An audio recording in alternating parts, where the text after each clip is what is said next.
Terjebak satu malam terindah. Bab 026. Ernia bergegas, pikirannya sangat kacau. Ingatannya hanya terfokus dengan kalung miliknya itu. Tidak, kalung itu pasti ketemu. Astagfirullah, di mana jatuhnya? Ya, gumamnya tanpa henti dengan tubuh yang menggigil. Mbak, kenapa? Tanya Linda, yang membuka matanya, saat mendengar kisruh suara Ernia yang terus berdesis lirih tanpa henti. Lin, kamu lihat kalungku? Tidak. Kalungku nggak tahu kemana, sahut Ernia dengan suara serak. Astaga, jatuh di mana ya Mbak? Mbak nggak kerasa sama sekali pas jatuh. Linda ikut panik. Ernia menggeleng, seraya terus menyusuri sudut rumahnya. Kemana dia tadi berjalan, ke sana dia mencari. Linda membangunkan Reno, agar ikut membantu mencari. Pria itu kaget, sebab belum pernah tahu seperti apa bentuk kalung milik Ernia itu. Seperti apa kalungnya, Mbak? Tanya Reno, seraya ikut keluar kamar mencari. Seperti itulah, pokoknya jarang yang punya. Sahut Linda, sebab Ernia tak menjawab pertanyaan Reno. Barang langka dong, duh, jatuh di mana ya? Sahut Reno. Mobil sudah diubek-ubek, sampai berantakan. Tapi, tidak juga benda itu mereka temukan. Yah, tentu saja. Kalung itu berada bersama Awan. Sampai dia bertemu Gladys dan Awan, baru bisa ditemukan. Pembaca yang tahu, hihi. Ernia tak henti beristighfar. Matanya terus menyusuri setiap tempat yang telah dia lalui. Reno menatap Ernia lekat. Mbak, aku pesankan yang baru saja ya. Mbak masih ingat, kan, bagaimana bentuk kalung itu? Ujar Reno, yang merasa tidak tega melihat Ernia terlihat sangat kehilangan. Ernia justru tergugu mendengar tawaran Reno. Membuat pria itu merasa semakin bersalah. Tapi, hanya bisa mendesis lirih. Linda merangkul bahu Ernia. Kita cari di rumah makan, yuk. Siapa tahu jatuh di sana, kata Linda.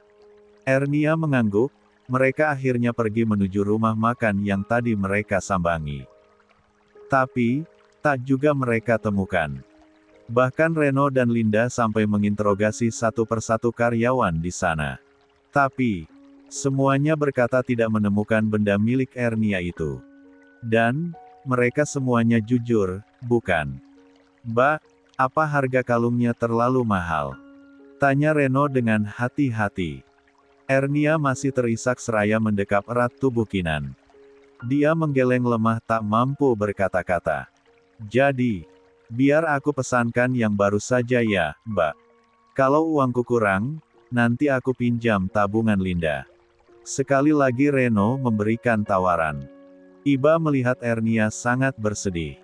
Melebihi dia yang dulu kehilangan neneknya. Sekali lagi Ernia menggeleng, Linda memeluk kian erat tubuh Ernia. Apa di mall ya? Ujar Linda menerka. Sebab memang tadi sempat mampir dan bermain-main di sana juga. Kan? Pikir Linda. Entahlah, sahut Ernia lirih, dengan nada yang pasrah sudah. Apa jatuh di rumah sakit? Ya. Waktu wanita gila itu nyerang Mbak tadi. Kan, kerudung Mbak Ernia sampai lepas. Jangan-jangan jatuh di sana. Kita ke sana saja, yuk, ujar Linda. Ernia mengerutkan keningnya, seraya mengangguk ragu. Begitupun Linda. Reno hanya menatap mereka berdua dengan penuh keyakinan. Dia menurut saja, sebab dia tadi tidak ikut saat Ernia dan Linda pergi. Kemanapun mereka akan mencari, dia akan pasang badan untuk ikut membantu. Bolehkah kalau kalian saja yang ke sana? Aku tidak sanggup kalau harus ke sana lagi, dan bertemu dengan orang-orang tadi, lirih Ernia. Linda dan Reno saling tatap, lantas mengangguk bersama. Ernia tersenyum samar, di antara isak.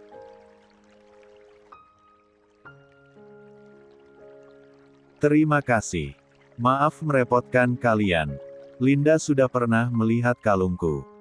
Jadi, nanti bisa menjelaskan di sana, ujar Ernia. Iya, Mbak. Tapi, bolehkah aku tahu, kenapa begitu berarti kalung itu? Sampai Mbak nggak mau aku gantikan dengan yang baru. Sahut Reno, yang diakhiri pertanyaan. Ernia menyeka air matanya, Linda menyerahkan tisu untuk Ernia. Gadis itu menepuk lembut bahu Ernia. Sementara Reno fokus mengemudi menuju apartemen mereka. Sebab Ernia meminta untuk mengantarnya pulang. Sebab, kalung itu keluargaku satu-satunya. Peninggalan keluargaku. Karena kalung itu, aku merasa tidak sendiri. Ada, Mama, Papa, juga kakakku, jelasnya dengan air mata yang semakin deras di wajahnya. Reno terdiam, juga Linda. Mereka tak bisa membayangkan betapa sedihnya hidup Ernia. Linda sampai meneteskan air mata, saking harunya. Saat Ernia menceritakan semua kisahnya. Jadi, Mbak hanya tahu nama keluarga Mbak saja. Tapi belum pernah tahu bagaimana wajah mereka. Tanya Reno dengan mata yang terasa menghangat. Aku masih umur 6 bulan, saat orang-orang panti menemukanku. Kecelakaan itu membawa Mama, Papa, juga kakakku tiada. Hanya aku yang tersisa, dan kalung itu. Karena itu, aku tidak bisa kalau sampai kehilangan benda itu juga, jelasnya. Ya Allah, Mbak. 6 bulan itu masih kecil banget. Jelas belum ingat apapun, sanggah Linda. Seiring tangis yang tak lagi terbendung. Mereka terharu dan menangis bersama. Reno berjanji, akan menemukan kalung itu. Bagaimanapun caranya, dia akan berusaha. Ernia sangat berterima kasih pada dua sejoli itu. Sebab selalu ada dalam segala suasana hatinya. Setelah Ernia sampai di apartemen, Reno dan Linda bergegas kembali ke rumah sakit. Linda menunjukkan tempat-tempat di mana mereka tadi bersama. Lantas yang dikunjungi oleh Ernia. Tapi, sayangnya, saat mereka ke ruangan Gladys, ternyata Gladys sudah keluar sejak sore tadi. Informasi dari pihak rumah sakit, begitu. Reno dan Linda sempat putus asa. Gimana dong? Kita sudah mencari ke semua tempat yang tadi aku kunjungi sama Mbak Ernia. Tapi, tidak ada barang itu. Kamu masih ingat bentuknya seperti apa, kalungnya? Tanya Reno. Masih, inget banget. Barangnya itulah. Gambar, kamu kan pintar gambar. Yuk, potong Reno cepat. Tangannya sudah ditarik oleh kekasihnya itu. Dengan kening berkerut, Linda melongo. Dia baru ingat, kalau dia punya keahlian menggambar. Reno yang tampak panik kaget, saat sekonyong-konyong Linda mensapa pipinya lembut. Hei! Kagetnya dengan rona wajahnya yang memerah. Hehehe, maaf. Sini belum, tunjuk Reno pada bibirnya. Yeye, itu dosa bonus Kak. Kita pacaran aja dosa, kan kata Mbak Ernia. Apalagi lebih dari itu. Udah nanggung. Kan udah dosa, sekalian aja, kan? Goda Reno. Nih. Linda menunjukkan kepalan tangannya ke wajah sang kekasih. Yang membuat mereka tergelak. Sejenak melupakan masalah pelik Ernia. Semenjak mereka kenal Ernia, memang hubungan mereka tak seperti dulu awal pacaran. Jika dulu bersapaan lalu grepe-grepe itu hal biasa. Tapi, setelah Ernia banyak memberi nasihat, mereka kini menjaga jarak aman. Sesampainya mereka di apartemen, Linda yang hendak pulang ke apartemen Ernia ditarik oleh Reno agar ikut dia. Kak, kata Mbak, kita belum bawa kalungnya, Lin. Kita harus sebar pengumuman dulu di sosmed. Kamu gambar dulu, ujar Reno. Linda menepuk keningnya kuat. Lupa akan misi mereka. Linda tidur di apartemen Reno. Sebab kelelahan menyebar info tentang kalung yang hilang itu. Reno tidur di sofa, sementara Linda di atas ranjang. Sementara Ernia, sesampainya di apartemen. Setelah membersihkan tubuhnya, lantas dia tertidur dengan lelap, sebab lelah menangis seharian. Astagfirullah. Jam berapa ini? Sentaknya kaget, saat ia membuka mata. Karena Kinan menangis. Aduh, mana aku belum mengabari penghuni grup lagi. Aku tidak bisa masak dengan kondisi seperti ini. Tapi, mereka pasti akan kecewa sebab aku mengabari mendadak begini, gumamnya penuh sesal. Ya sudahlah, masak saja seadanya. Setelah Kinan tertidur kembali, Ernia gegas memasak. Dengan segenap hati dan cinta, dia tetap berusaha melayani pembelinya. Dia hanya berdoa, semoga masakannya tidak buruk rasanya. Dia belum sama sekali mengecek ponselnya. Sebab, dia tak punya banyak teman yang harus dia tunggu chat atau panggilannya. Jadi, jarang sekali Ernia menyentuh ponselnya. Setelah semuanya terbagikan, Ernia baru beres-beres dapurnya. Lantas mencari ponselnya. Karena baterai low sampai ponselnya mati. Ernia gegas mengisi daya baterainya. Sementara itu, Gladys yang meminta pulang paksa kini telah berada di penthouse milik mereka. Bersama suami dan neneknya. Perasaannya masih campur aduk tak karuan. Awan juga sudah menceritakan semua yang terjadi antara dia dan Ernia kepada nenek Clara. Tidak ada manusia sempurna di dunia ini. Mungkin, dengan cara begitu Gla dan adiknya dipertemukan. Nenek Clara mencoba mencari sisi positif dari kejadian yang sejatinya memang menyakitkan itu. Tapi, tidak ada yang serba kebetulan di dunia ini. Selalu ada campur tangan Tuhan dalam setiap kejadian. Dan pasti ada hikmah yang bisa dipetik dari setiap masalah yang menimpa. Aku akan mencari Kuma, ujar nenek Clara, yang sudah mengambil tasnya dan hendak pergi. Tidak perlu. Aku tidak punya adik. Pekik Gladys yang masih tidak terima dengan kenyataan pahit itu. Sejatinya hati Gla sudah melunak, saat tadi dia meminta Awan untuk tes DNA bayi Kinan. Bahkan jika memang jalan terbaik harus menghadirkan Ernia di antara mereka. Gladys akan mencobanya sebisa mungkin. Toh usianya memang sebentar lagi, prediksi dokter yang akhirnya meleset dan meleset lagi. Tapi, saat tahu Ernia adalah Kuma sang adik yang selama ini dia cari. Hatinya kembali hancur dan remuk. Dia masih belum terima. Kenapa justru adik kandungnya yang Tuhan pilih untuk hadir dalam gentingnya biduk rumah tangganya? Kenapa bukan orang lain saja? Gla, tak bisakah kamu menekan egomu sedikit saja? Tekan Awan, yang mulai geram dengan sikap sang istri. Ego katamu. Tahu apa kamu tentang ego, Mas? Gla kembali berteriak bak kesetanan. Matanya menyala dengan dada yang membusung menampakkan emosinya yang sedang meledak-ledak. Kamu yang egois menyimpan semuanya dariku. Sampai bayi itu lahir, dan kamu baru menceritakannya, iya. Apa itu bukan egois, ha? Amuk Gladys. Awan meradang. Matanya menyipit dengan rahangnya yang mengeras. Suara giginya yang gemeretak terdengar jelas. Sudah-sudah, jangan ribut. Sentak nenek Clara menengahi. Lalu bagaimana denganmu, Gla? Kenapa tak pernah cerita padaku tentang semua penyakit yang kamu derita itu? Siapa di antara kita yang lebih egois? Suara Awan lemah, tapi penuh penekanan dan langsung tembus ke ulu hati sang istri. Itu terpaksa, Mas. Aku terpaksa. Sangkal Gla dengan wajah memerah. Kenapa? Kenapa kamu terpaksa? Apa aku pernah memaksakan sesuatu padamu? Gladys menutup telinganya. Dia enggan mendengar ocehan sang suami.